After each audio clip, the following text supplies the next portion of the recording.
terminando de aterrizar algunos conceptos que les di la clase pasada. Y si nos da el tiempo, avanzar a la siguiente. ¿Listo?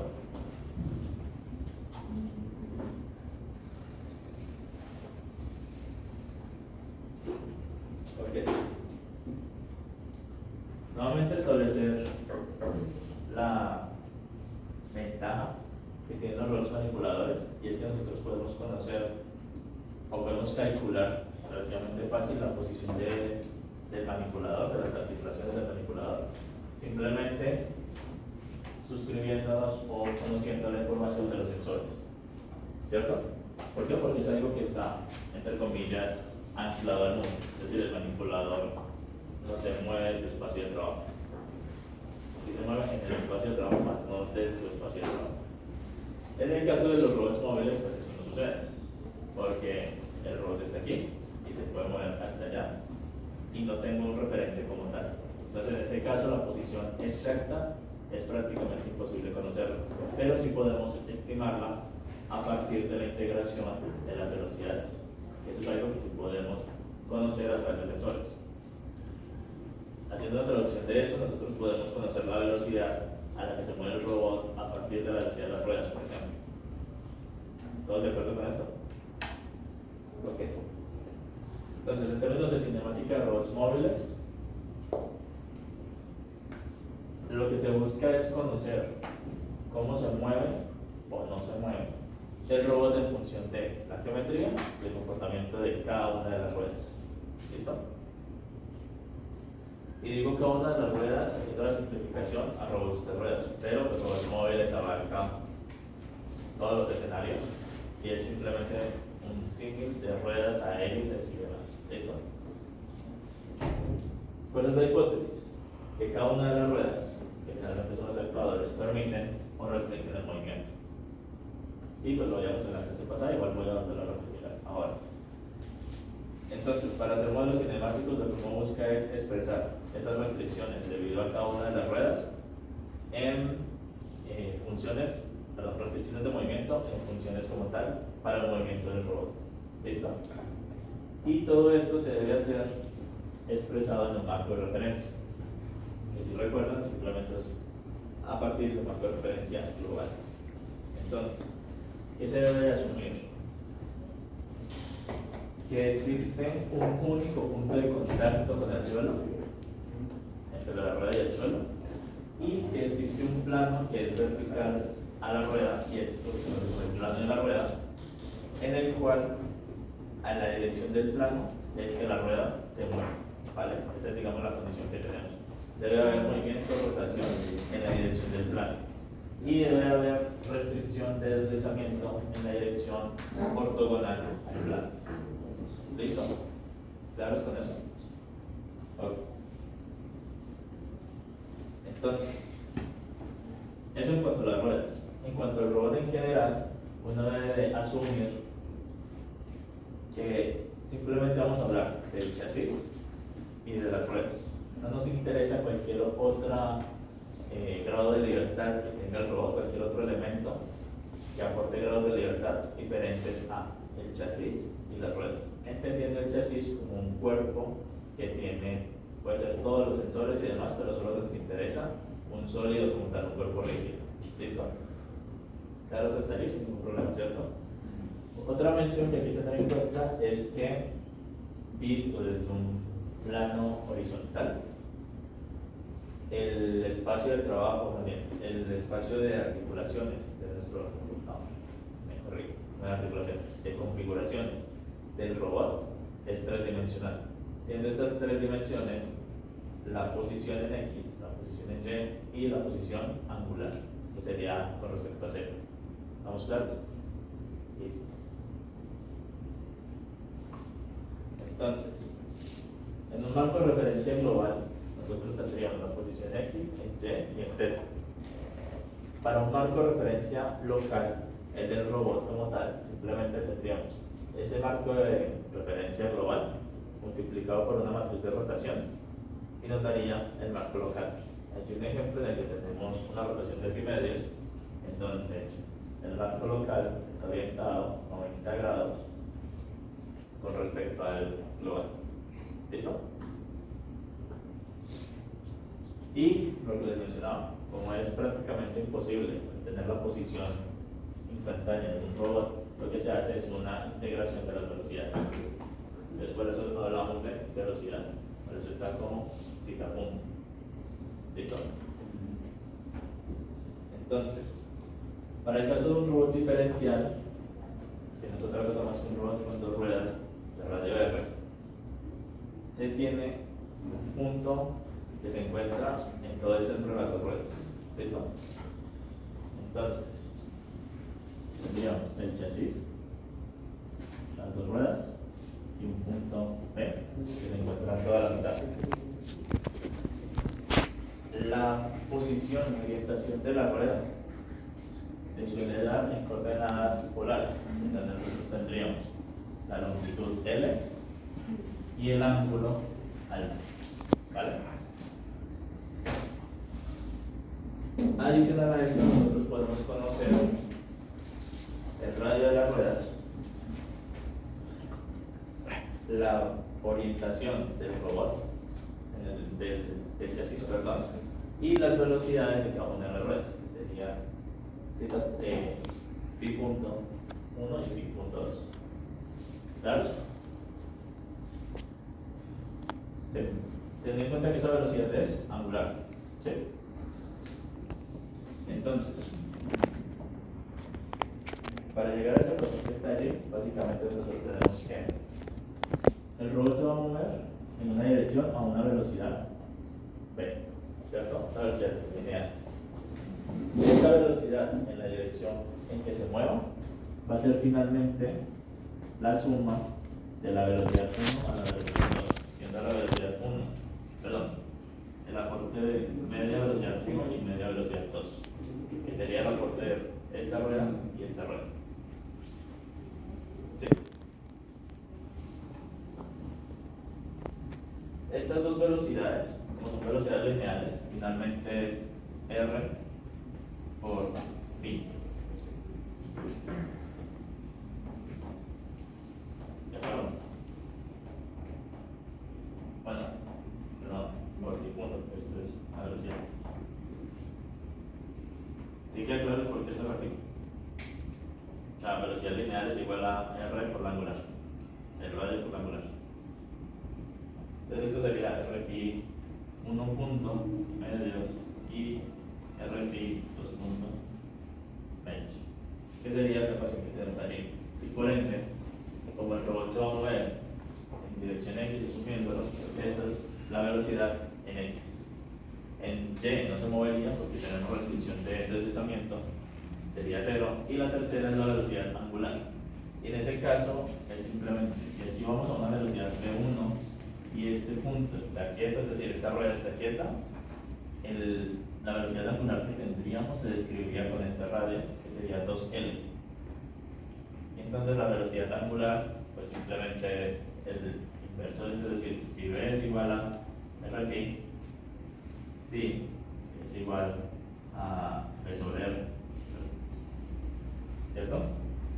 Entonces en este caso no es phi, sino que sería omega o teta punto sobre R. Entonces la velocidad teta, que sería el robot del chasis, está compuesto por omega 1 y omega 2, donde omega 1 es el aporte de esta rueda y omega 2 es el aporte de la otra rueda.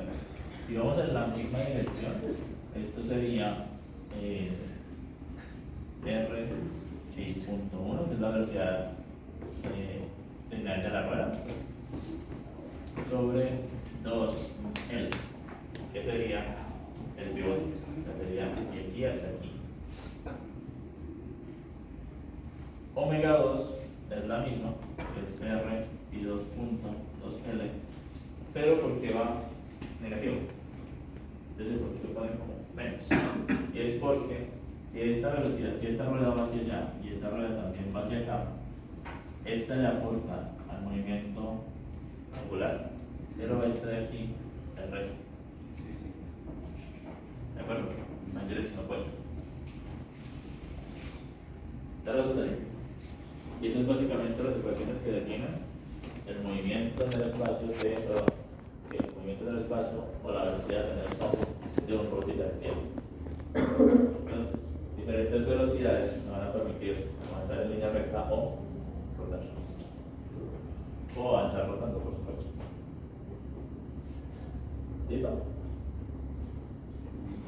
Ok. Entonces nosotros tenemos diferentes tipos de ruedas. Ruedas estándar, ruedas Castor, ruedas esféricas, ruedas de Ditch. ¿Lo recuerdan, no? Sí. Ok. En las ruedas estándar existen. ¿Cómo? Déjame decir una cosa. Ah, Le voy a decir. ¿Quién la voy a decir? Con velocidad. igual. Esto lo explicaba en detalle en el libro de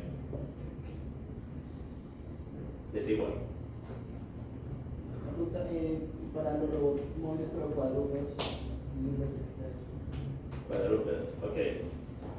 Ahí ocurre algo interesante y es que el análisis es similar en términos de o voy a mover hacia adelante o voy a rotar, ¿cierto? Es decir, mis grados de libertad siguen siendo 3: posición en X y en Y y orientación T.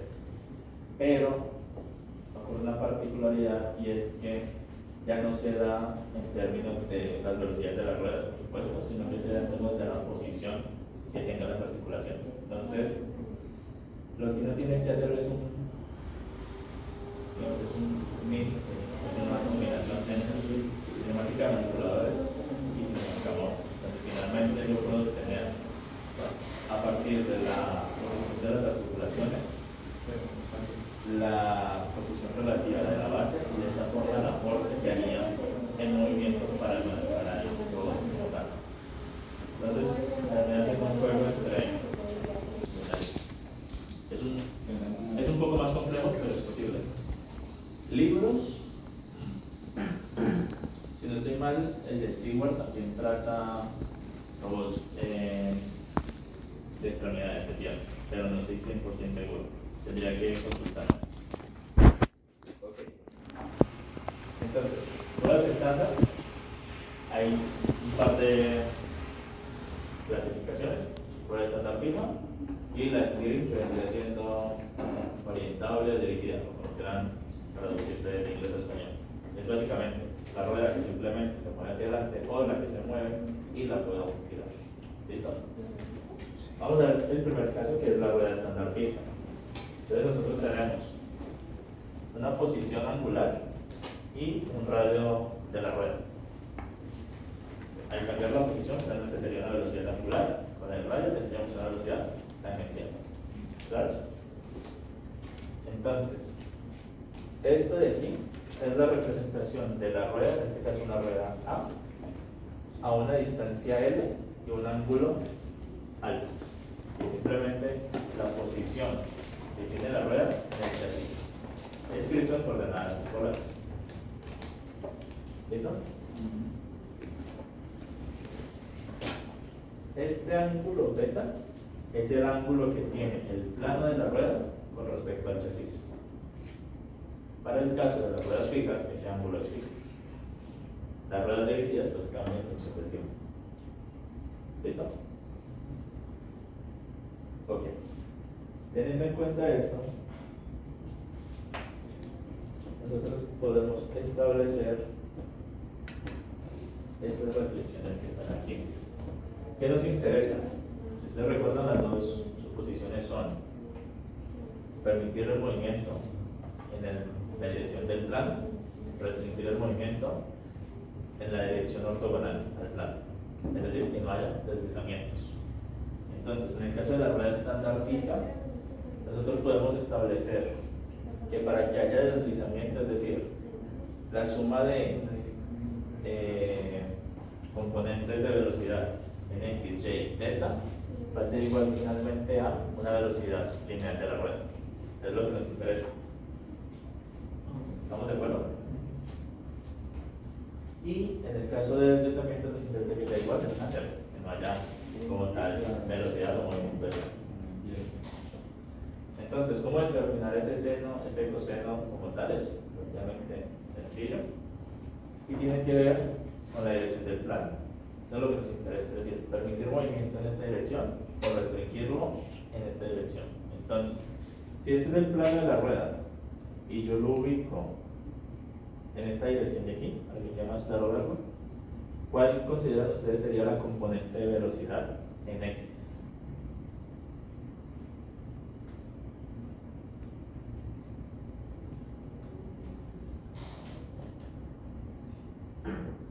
Bueno, lo pueden ver. A ver, ¿cómo me explico? Bueno, si yo les hablase de las componentes en X y en Y, ustedes me dirían que esto es coseno y esto es seno, ¿cierto? Sí. Recuerden que este de aquí, este plano, está ortogonal al movimiento. Entonces este plano va en esta dirección. Entonces básicamente es la operación entre comillas opuesta. Entonces en lugar de ser un coseno para X sería un seno. Y en lugar de ser un seno para Y sería un coseno. ¿Claro? Ahora, ¿por qué es menos coseno? Es porque la velocidad va hacia abajo. Si la velocidad va hacia abajo, ¿hacia dónde se mueve el rojo? ¿Listo? Entonces por eso es negativo Y. Y la última, que es la de coseno de beta, es exactamente lo mismo. La dirección en X, lo que me interesa hacer aquí es beta. Y como este movimiento le estaría siendo opuesto a la dirección de la rueda, que finalmente sería menos L. ¿Claro?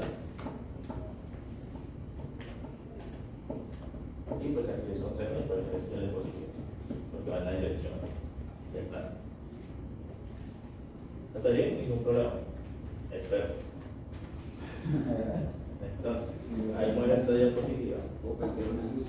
Sí, claro. Sí, sí. Y arranca la más interesante. Ahí está la mano esa. Uy, ya. En realidad esto es lo que le da más sentido a todo. Eso es lo que acabamos de ver. Ruedas contrarreloj. Mismas suposiciones, es decir, mismas condiciones que nos interesan. Permitir movimiento en la dirección del plano, restringirlo en la dirección ortogonal. ¿Cuál es el cambio con esta rueda? Que nosotros ya tenemos beta fijo, porque nosotros podemos dirigir la rueda, orientarla. Entonces, mismas ecuaciones. ¿Cuál es el cambio? Beta está en función del tiempo, es decir, el beta no es fijo. ¿Sencillo? Ok. Sencillo, ¿no? Mejor dicho. Rueda Castro. Básicamente una rueda estándar fija, con la particularidad de que tenemos un desplazamiento, en este caso T, de nuestro punto de anclaje con el chasis. ¿Listo? Mismas ecuaciones, con la particularidad de que vamos a agregar un offset en nuestra restricción de deslizamiento. Entonces, el deslizamiento ya no va a estar fijo, por decirlo así, sino que vamos a permitir un deslizamiento, vamos a restringir el deslizamiento en función de la orientación que tenga la rueda Castro. ¿Listo? O sea, ¿tiene sentido para ustedes lo que les estoy diciendo? Rueda estándar, permitimos movimiento y restringimos deslizamiento. ¿Sí? Sí. Imaginen esto en una Castor en la que la rueda gira, porque está libre, ¿cierto?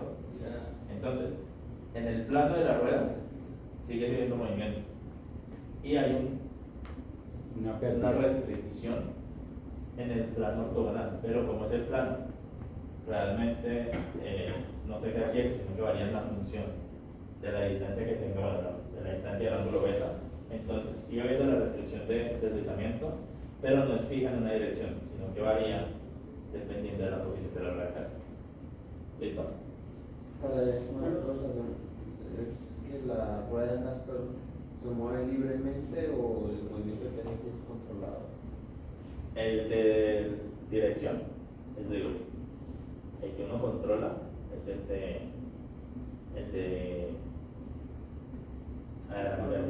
movimiento. ¿Sí?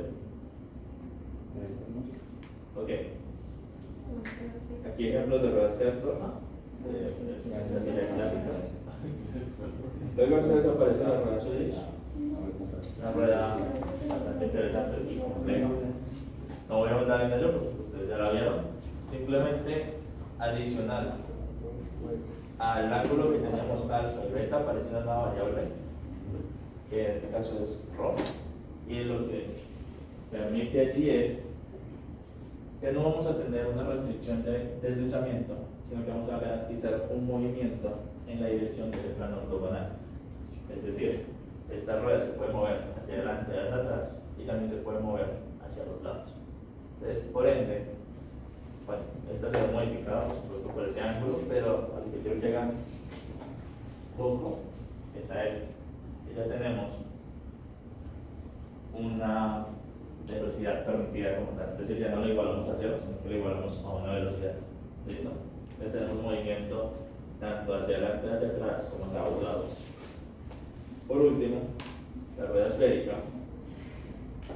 Si ustedes notan, son exactamente las mismas ecuaciones de una rueda estándar fija. ¿Dónde está? Perdón, de la rueda estándar. Puede ser fija o dirigida, en este caso es dirigida orientable. La magia, por decirlo así, es una simplificación que uno puede hacer con las ruedas esféricas. Y es decir, yo me voy a mover siempre en una dirección. Por más de que yo tenga control de la rueda para moverme hacia un lado, el movimiento va a ser siempre en un plano y va a estar restringido hacia los otros, hacia el plano ortogonal. ¿Sí les queda claro esto? Y entonces básicamente es una simplificación. Si todo esto está claro, aquí empieza la parte divertida, muchachos. Turbo. Entonces, dado un robot con m ruedas, nosotros podemos computar al volar la cinemática, las restricciones cinemáticas de nuestro chasis en función de las ruedas. ¿Qué es lo que se debe hacer aquí? Para cada rueda que imponga 0 o más restricciones de movimiento, tenerlas en cuenta. ¿Listo? Es decir, básicamente es, para cada rueda que tenga allí, considere las restricciones de movimiento. ¿Listo? Y que también es importante tener en cuenta, que aquí es donde viene la ventaja. Las únicas ruedas que realmente imponen restricción de movimiento, o sea, que son un problema, por decirlo así, son las que dan restricciones de deslizamiento. Finalmente son las ruedas estándar, ya sea fija o dirigida. Porque la Castor, la Swedish y la esférica, con su comportamiento omnidireccional, básicamente nos permiten movernos en cualquier dirección. Es decir, para el cálculo cinemático, uno hace foco en las ruedas estándar, tanto fija como dirigida. Entonces, la notación que se tiene aquí: N representa el número de ruedas estándar, N sub F es el número de ruedas estándar fijas, N sub S es el número de ruedas estándar dirigibles o orientables, como quieran ver. Beta sub S es ese ángulo de orientación con el chasis de las ruedas dirigidas, y beta sub F es ese ángulo de orientación con el chasis de las ruedas fijas. Recuerden que este es fijo y el otro es en función del tiempo. Entonces, las velocidades las podemos organizar en una matriz, en un vector que tendríamos las velocidades de rotación para las ruedas fijas y las velocidades de rotación para las ruedas dirigidas. ¿Claro lo tenemos? Simplemente es una representación matricial en el orden que incluye las dirigidas. Luego entonces tendríamos las restricciones de movimiento, más bien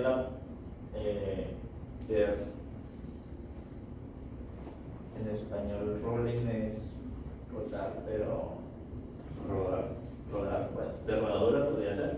Entonces, restricciones de rodadura, que lo que nos interesa a nosotros es que se permita el movimiento. ¿Estamos de acuerdo? Entonces, nuestra ecuación finalmente sería una matriz que contiene los tres componentes que vimos hace un momento, que era seno, coseno y coseno. La conversión a valores de velocidad pensar en el robot. Noten que esto simplemente es rotacional por el marco de referencia global, lo que se traduce a el marco de referencia local. Menos J sub 2, que no es otra cosa más que una matriz diagonal con los radios de cada una de las ruedas, y el vector de velocidades que ya vimos hace un momento. Eso igualado a 0, pues finalmente es nuestra restricción escrita de forma matricial. Nuevamente tendríamos entonces J sub 1 es componentes fijos y componentes de ruedas dirigidas orientables como tal. Lo mismo tendríamos para el caso de las restricciones, pero en este caso de deslizamiento. Entonces, misma ecuación, solo que escrita de forma matricial. Restricciones fijas, restricciones dirigidas y igualado a 0. ¿Fácil? Fácil entenderlo. Ah, bueno, importante para que lo tengan en cuenta. Fácil leerlo. La matriz de restricciones del movimiento o de restricciones sea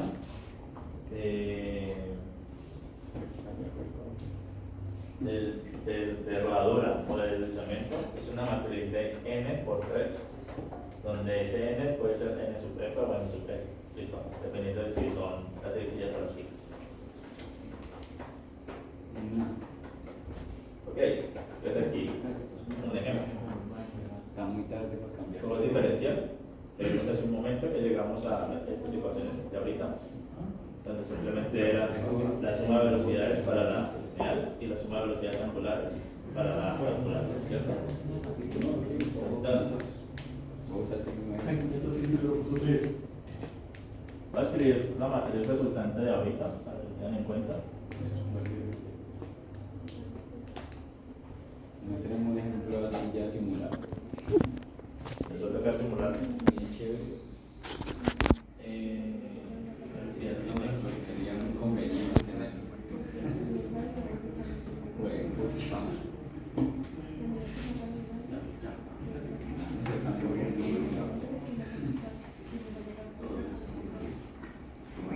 La tarea de simular.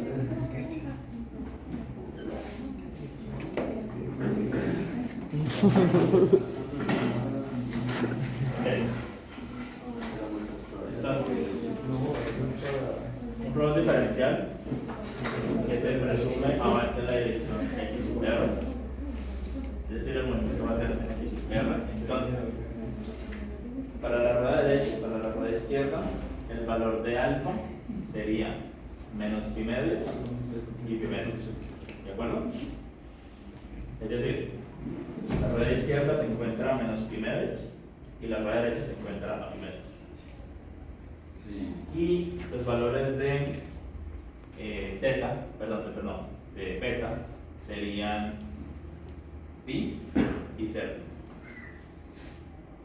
Es decir, la rueda de la derecha estaría orientada hacia atrás y la rueda de la izquierda estaría orientada hacia adelante con respecto al chasis. ¿Sabes? ¿No era el contrario? Es decir, imaginen que está la rueda, ¿cierto? Y parto desde esa posición y lo oriento aquí, a este lado, la de la derecha. O sea que esa rueda sola ahí. Tenemos el chasis, ¿no? Y las rueditas. Esta se orienta a la derecha, esta es la rueda derecha. Va a moverse hacia abajo. Entonces, con respecto al chasis, o sea, el plano como tal, el plano está moviéndose hacia abajo. Entonces, por eso está aquí. La de este lado se está moviendo en la misma dirección de la rueda. Sería hacia arriba, el plano como tal. ¿No? No debería moverse en la misma dirección para que haya movimiento hacia adelante. No, porque está rotando. Pues según lo que dice el profesor, pues lo que estoy diciendo es que el robot va a hacer esto. O sea, apartan de una posición horizontal de la rueda. Se mueve. O sea, lo que va a hacer es organizar. La izquierda va para atrás y la derecha pues tiene que estar adelante. Sí. O sea, lo que vamos a hacer es que vamos a ver el robotcito así. No. Ey. What? Ok. El robot se va a mover en X. Epa. Esta rueda, en posición con respecto a este eje, se encuentra y este y medios. Y, Aquí aparece el plano de la rueda, ajá, que es paralelo a esta a línea. esa línea, sí. ¿Qué orientación tendría ese plano con respecto al chasis?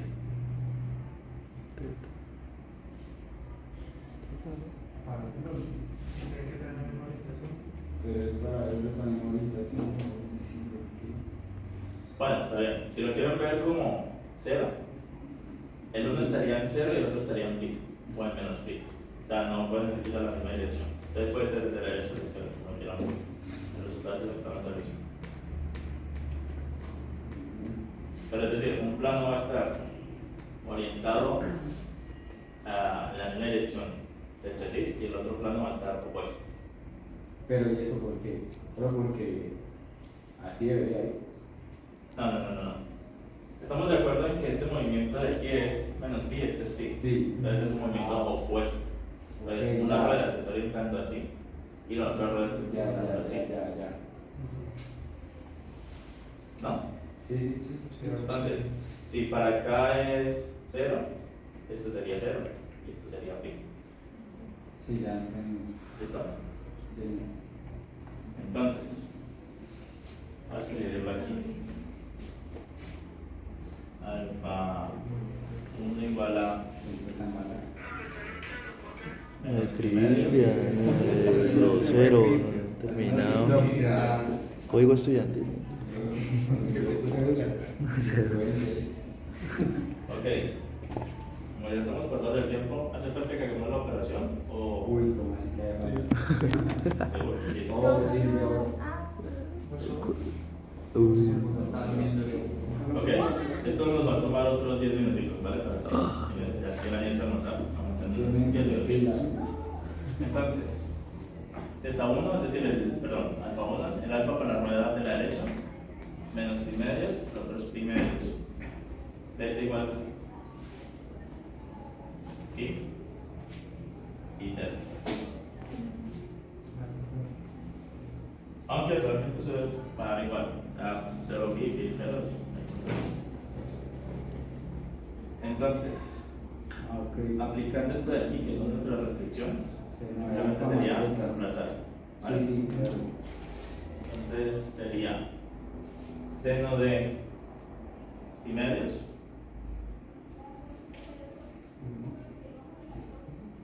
menos coseno de pi medios menos L coseno de pi. ¿Cómo esa para la B2?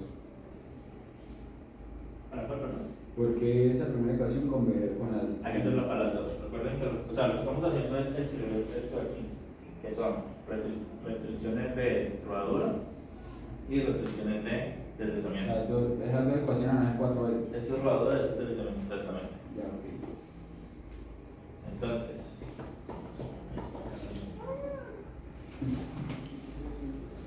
Unas aguas.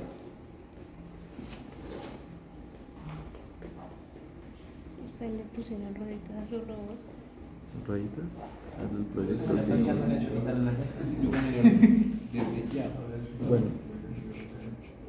¿Por qué? No, eso ya como Entonces, que no tan necesario. para la siguiente rueda esto sería seno de pi medios Entonces, ¿cómo hace menos para que coseno de pi medios se mueva? y Sí, hicimos menos diferencias. L coseno de 0. Y esta sería nuestra primera matriz, que es la 1, que es la de restricciones de rodadura. ¿Listo? Es un diferencial. La siguiente, bueno, ya les decía, ¿cuántas ruedas tenemos aquí estándar?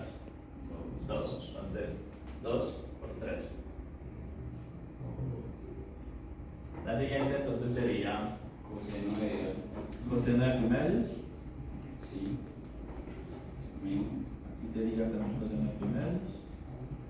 Aquí es menos seno, no, perdón, seno. Estamos haciendo. Ya, la segunda, seno. Está aquí. Seno de alfa. Entonces esto sería seno de pi medios, seno de pi medios y seno de pi La L no. Eso, L se mueve en pi. Y el otro es L, Ahí, seno de cero. ahí lo pusiste como cero también. B2 es pi, ¿no? O B1 es pi.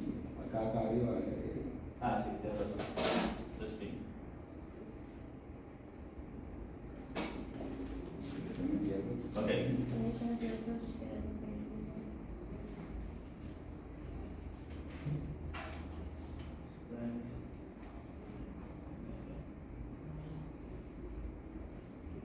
Listo. Entonces, esto multiplicado por matriz de rotación, por zeta, Punto. para referencia global, velocidad, y esto es igual a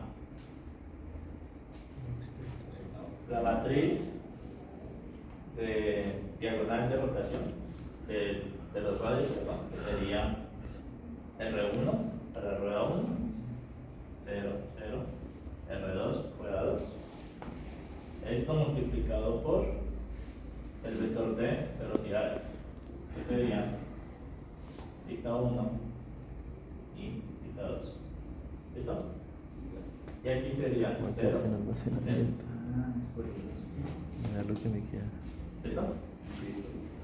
Entonces vamos a solucionar estos senos y cosenos.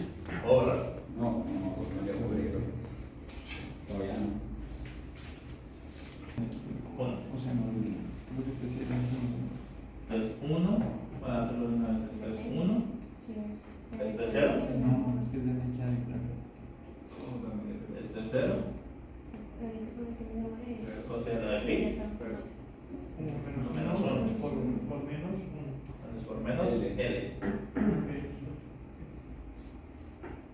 Coseno de 0, 1. Por menos 0. ¿Listo? 0. 0 también. 1. 1. Seno de pi. 0. Coseno de perdón, seno de 0.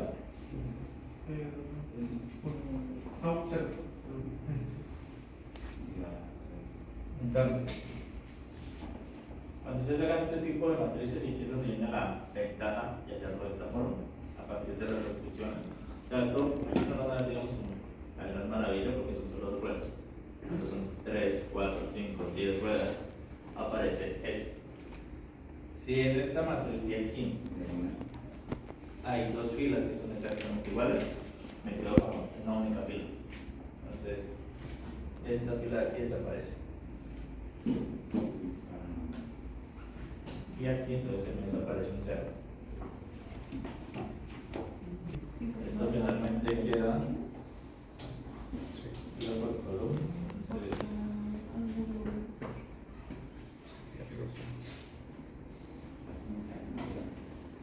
Entre 1 y 1 punto.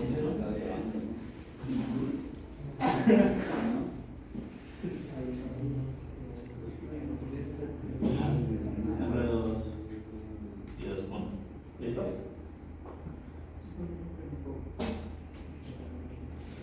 ¿Hasta allí? Sin ningún problema, ¿cierto? Entonces, esto de aquí arriba, recuerden que no es otra cosa, ahora me falta algo. Era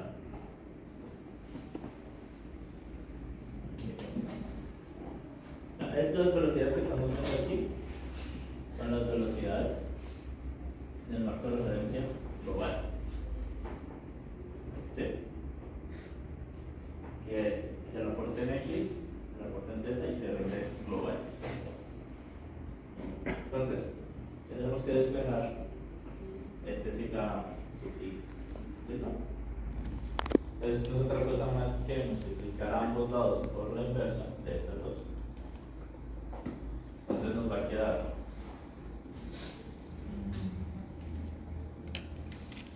ahora la parte de arriba. Simplemente sería esto es 0 L por esto sería posición, que sería L, luego sería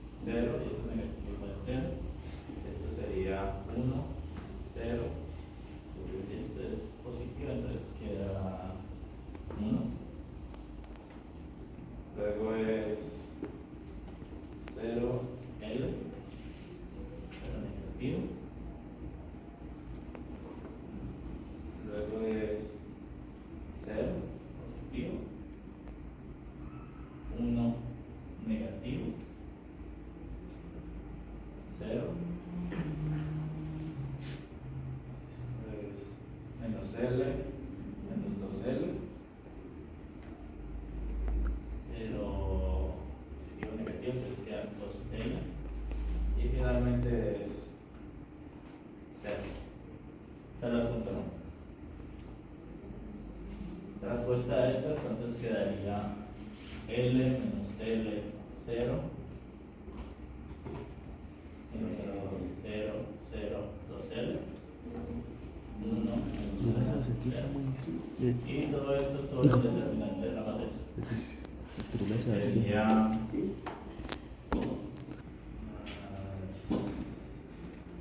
0 más 1. Sí.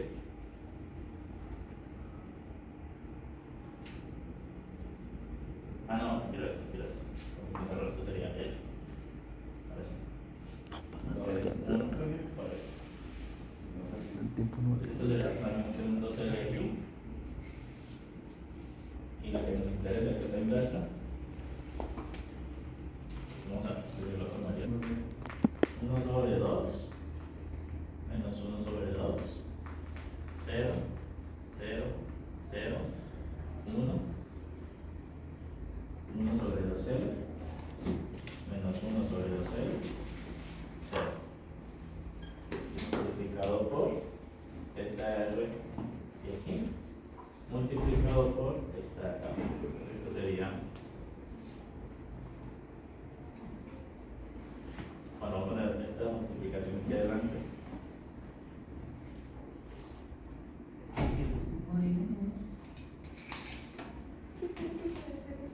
Y este R1 R y 0. Entonces, filas por columnas. R1 medio.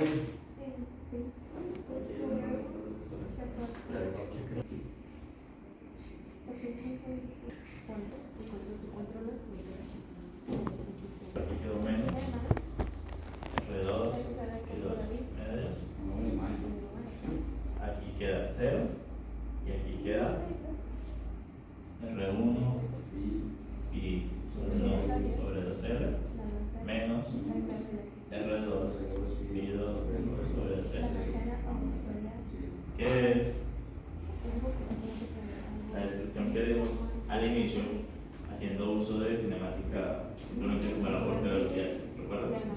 Entonces, es lo mismo, pero a partir de las restricciones de las ruedas. Es lo mismo entre comillas porque Solo para. esto es directo. Es para conocer las velocidades del robot en el marco de referencia global con respecto a las velocidades del robot. No, ahí está la razón. Si me equivoqué en este sí. Pero no, la inversa. Bueno, pues. ¿Ok?